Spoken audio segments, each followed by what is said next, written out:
this anymore. The concert venue is packed tight. A man behind me keeps pressing into my backside. I'm wearing a mini skirt today with a thong underneath, and it only makes the situation worse. He lifts my skirt and presses himself against my head. As the atmosphere heats up, someone in front of me slams into me, and I stumble back a step. My body stiffens as I feel like something just slid inside me. My name was Mandy Cox, and I was a diehard fangirl. I wanted a celebrity to notice me, so I dressed for attention.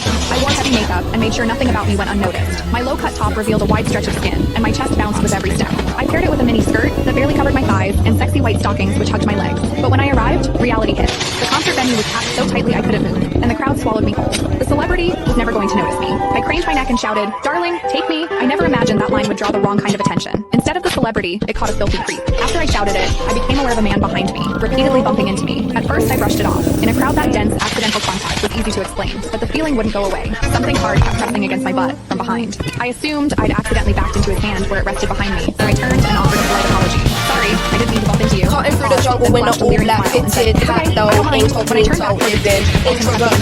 More deliberate than before. I kept my attention on the celebrity on stage and shut him out. The man became increasingly brazen, pulling up my skirt and pressing close against my backside. I had only a thong on underneath, which left my butt exposed. I felt his touch directly against my skin and assumed it was his finger. Only then did I realize something was wrong. The pressure was warm and solid in a way a finger could never be. My mind lurched as the truth hit me. In the 20 years of my life, this was the first time a man had ever molested me.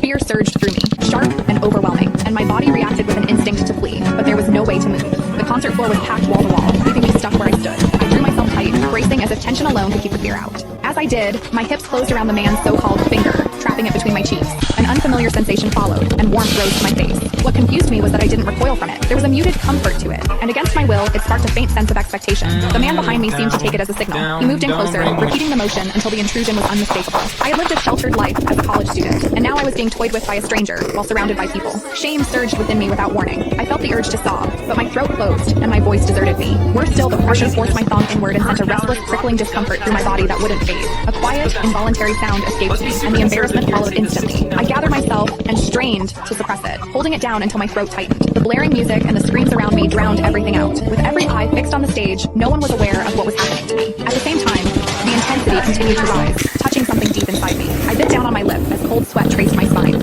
My awareness was tipping back and forth between humiliation and a pleasure I couldn't bring myself to name. I knew I couldn't take it anymore if it continued, so I turned sharply to face the man behind me.